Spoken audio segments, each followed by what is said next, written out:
नमस्कार, जय जय राम, जय सिया राम। मेरे प्यारे सभी दर्शकों, आज की इस वीडियो में एक बहुत ही सुंदर और बहुत ही रोचक जो है कथा लेकर के आया हूँ कि एक मुस्लिम लड़की जब उस पुजारी बाबा के कमंडल में जो जल रहा था, उस जल में कुत्ते का पेशाब, कुछ गंदगी, ऐसे घिनौना चीज़ें मिला करके उनकी पूजा को, उनकी भगवान की भक्ति को नष्ट करना चाहती है। फिर उसके साथ जो ऐसा क्या हादसा होता है कि जिसको जान करके आपकी रूह कांप जाएगी। दोबारा कोई भी किसी भगवान के भक्त को, किसी पुजारी बाबा को किसी तरीके से कोई डिस्टर्ब करने की कोशिश भी नहीं करेगा। इसलिए आप जो है, अगर आप एक हिंदू हैं, भगवान को मानते हैं, सनातन धर्म को मानते हैं, अवश्य आप इस वीडियो के अंत तक अवश्य बने रहेगा। तो चलिए हम लोग इस कथा को, इस कहानी को शुरू ही करते हैं। तो एक बार की बात है कि एक लड़की जो अपने माँ बाप की इकलौती थी, उसके माँ बाप ने अपनी बच्ची को पालने पोसने में किसी भी प्रकार की कोई कमी नहीं की। जैसे जैसे वह बड़ी हुई, उसका रूप निखरता गया। लोग उसके रूप को देख करके यूं ही मोहित हो जाते। लेकिन वह मुस्लिम लड़की थी ना, इतनी सुंदर थी, खूबसूरत थी, उसे देख करके कोई भी यूं ही मोहित हो जाता। और धीरे धीरे जब वह बड़ी होती है तो कॉलेज में भी पढ़ने जाया करती है। और जब वह कॉलेज में पढ़ने जाया करती है तो बस धीरे धीरे उसका फ्रेंड सर्कल भी होना शुरू हो जाता है, जैसा कि आजकल का सिस्टम है। और फ्रेंड सर्कल इतना बड़ा बन जाता है कि काफ़ी लड़कियों का समूह, और लड़कियों का समूह बनते बनते उसी बीच एक लड़का इसके पीछे लग जाता है और धीरे धीरे बातें करने लगती है। बातें शुरू हो जाती है और बातें कब प्यार में बदल जाती है पता ही नहीं चलता। अब तो कई प्रकार के वादे, कस्में निभाने की बात हो जाती है। वो लड़की कहती कि मैं देखो तुम्हारे बिना नहीं रह सकती हूँ। लड़का भी कहता है कि मैं तुम्हारे बिना बिल्कुल ही नहीं रह सकता हूँ। तो वह लड़की कहती कि चलो, मेरे घर वाले, मेरे जो अब्बू जान शायद नहीं मानेंगे। लड़के ने कहा, शायद एक बार देख लो, अपने अब्बू जान से पूछ लो, पता कर लो कि शायद मान जाए। लेकिन उसके जो अब्बू जान, वहाँ पर जितने भी लोग थे, उसको कोई भी जो उसकी बातों में सराहना नहीं देता है। और नहीं तो जब वह बात को करती है कि मैं अपने पसंद के लड़के से विवाह करूंगी, शादी करूंगी, तो वास्तव में उसके जो कुछ भी पेरेंट्स थे उस पर भड़क पड़ते हैं और कहते कि आज तक मेरे इस कुल में, खानदान में कोई ऐसा काम नहीं किया कि अपने पसंद से शादी करे। जैसा पेरेंट्स कहते हैं कि जिस जगह पर शादी तय होती उसी जगह करना है। अपने मर्जी से कोई प्यार वाला, लव वाला, ये तो बिल्कुल ही टिकता नहीं है। उन लोगों को भरोसा ही नहीं था और वह लड़की बहुत ही निराश हो जाती है। शाम के समय में उसके पास फ़ोन करती है और कहती कि देखो ऐसा ऐसा हाल है, मेरे मम्मी पापा नहीं बनेंगे। और जब जब प्यार पे पहरा होता, आपने गाना सुना ही होगा कि जब जब प्यार पे पहरा होता है, प्यार और भी गहरा होता है। और इधर जब उसके मम्मी पापा, लड़की के माँ बाप ने उसके शादी करने से मना कर देते, इनकार देते हैं, तो उसका उसके साथ में और नज़दीकियाँ बढ़ जाती है। उससे मिलने के लिए बेचैन हो जाती है और अब उसे तुरंत तत्काल गुस्सा में आकर के फ़ोन करके कहती, चाहे कुछ भी हो जाए, मैं अब इस घर में नहीं रख सकती, मेरे को अब तुम अपने साथ मिले चलो। मैं यहाँ पर, मेरे पास जितने भी ज्वेलरी है, पैसे हैं, मैं वो सारे के सारे चीज़ें लेकर के आती हूँ और तुम जैसे भी हो, आज की रात मेरी आखिरी रात है। वो लड़की जो बहुत ही गुस्से में रात्रि का 12 बजे 1 बजे के समय में वह अपने उस लड़की को फ़ोन करके बुला लेती, फला स्टेशन पे आओ, उस जगह पर हम लोग मिलेंगे। वो लड़की अपने सारे पैसे उसे लेकर के जाती है, लेकिन उसके पास कोई पैसे खास तो नहीं रहते हैं, लेकिन उसके पास कुछ गहने जरूर रहते हैं। जब वो लड़की जाती उस लड़के के पास में, तो वो लड़का कहता है कि देखो मेरे पास तो कुछ पैसे नहीं हैं।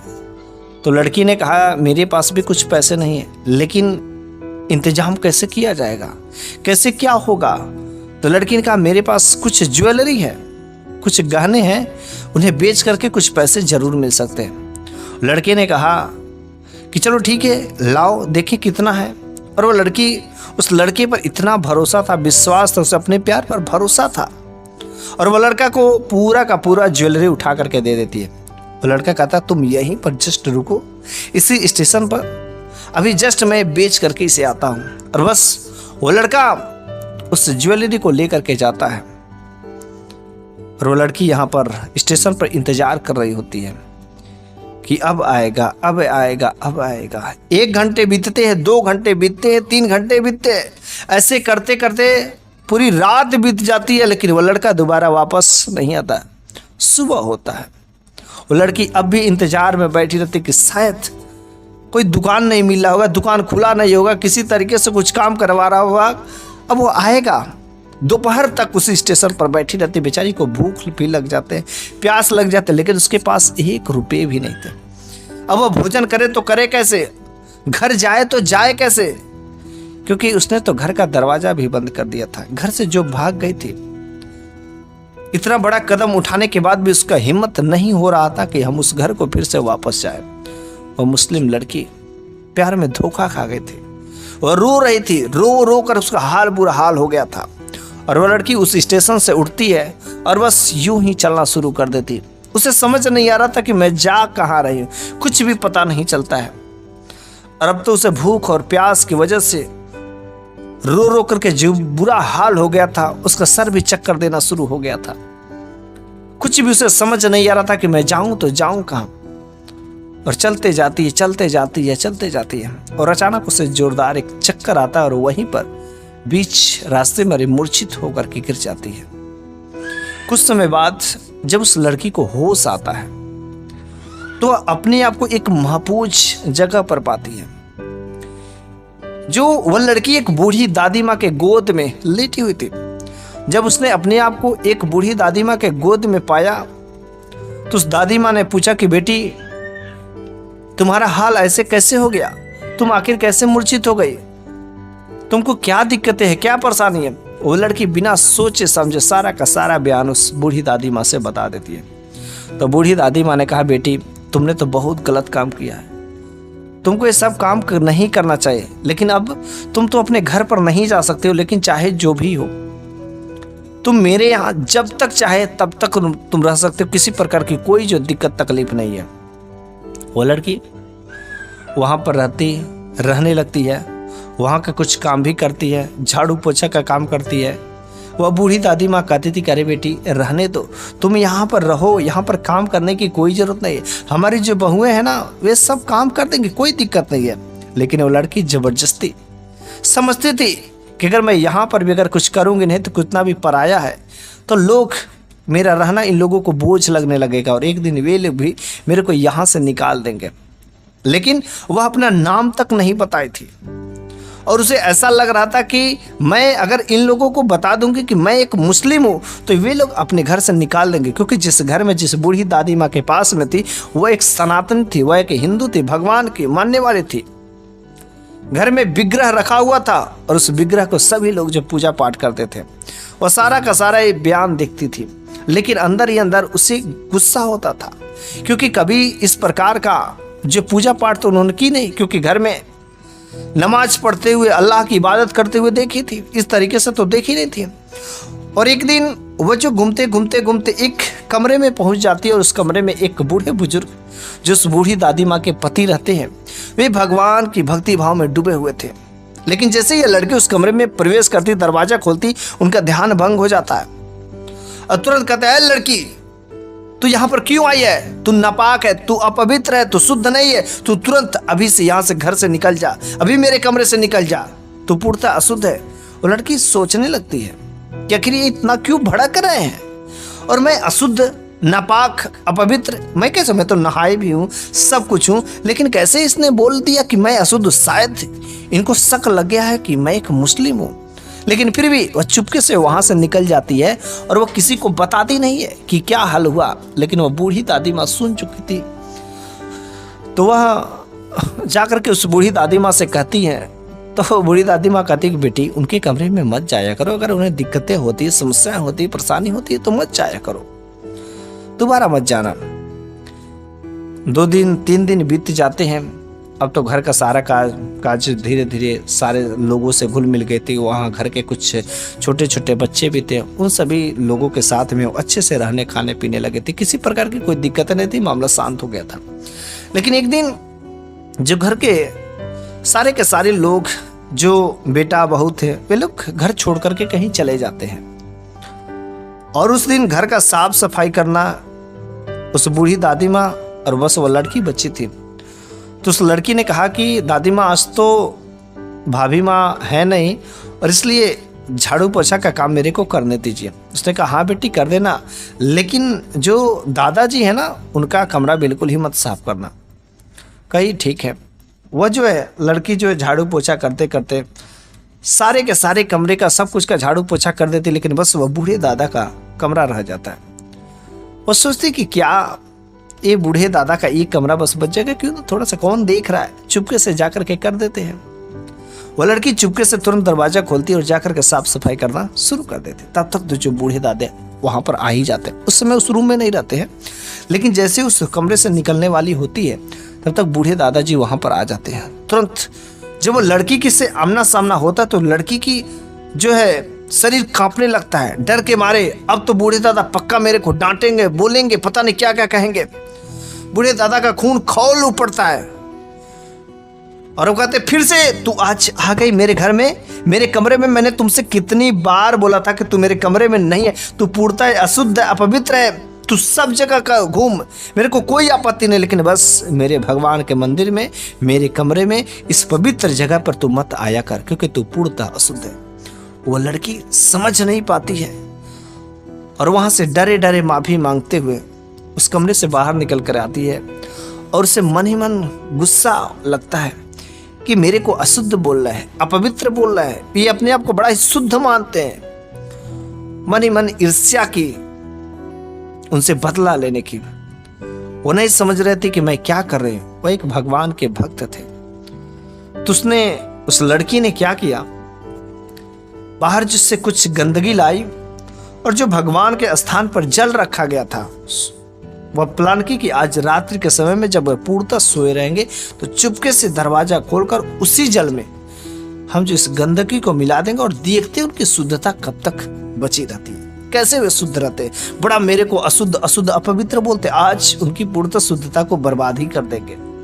और वो लड़की लाकर के अपने पास में रखी रहती है और जैसे ही अर्धरात्रि का समय होता है वो लड़की बिल्कुल ही चोरों की भांत दबे पांव से उस बाबा के घर में प्रवेश करती है, दादाजी के घर में, और जो भगवान के स्थान पर जो जल रखा गया रहता है उस जल में उस गंदगी को मिला देती है। फिर जो है आकर के बिस्तर पर लेट पड़ती है और जैसे ही लेटती है उसके शरीर में अचानक जोरदार दर्द होने लगता है और ऐसा लगता है कि कोई इसे बार बार उठा करके पटक रहा है। उसके शरीर में इतना जलन हो रहा है और ऐसा लग रहा है कि मेरा जो शरीर है वो जो जल है उसी जल के बीच में रखा गया और चारों तरफ से मेरे को आग लगी हुई, चारों तरफ से मेरा शरीर जल रहा है। उसे कुछ समझ नहीं आ रहा कि हो क्या रहा है। उसका कारण क्या, काफी चिल्लाने लगती है कि बचाओ बचाओ बचाओ, मेरा शरीर जल रहा है। रात्रि के समय में उस घर के सारे लोग जग जाते हैं और रात्रि के समय उसके शरीर में इतनी पीड़ा होती है कि भागे भागे लोग हॉस्पिटल में लेकर जाते हैं। उस लड़की को समझ नहीं आता कि मेरे साथ क्या हो रहा है। डॉक्टर जब दवा करते, इलाज करते तो कुछ समय के लिए ठीक होता है, लेकिन जैसे ही दवा का प्रभाव कम होता है फिर से उसके शरीर में ऐसे ही जलन। 2 दिन बीत जाते, 3 दिन बीत जाते। वो मन ही मन समझ गई थी कि जरूर मैंने जो वह जल में गंदा पानी मिलाया उसी का प्रभाव है। और वास्तव में ये जो लोग जिस भगवान की पूजा करते हैं उस भगवान में वास्तव में शक्ति है। बस मैंने जल में तो गंदगी ही बस मिलाई थी, देख मैंने दूसरे की अशुद्धता, लेकिन यह बात किसी को बता नहीं रही थी। वो तो सोच रही थी कि दवा कराएंगे ये लोग ठीक हो जाएंगे, लेकिन यह 2 दिन 3 दिन बीत जाते हैं, कोई भी दवा काम नहीं करती है।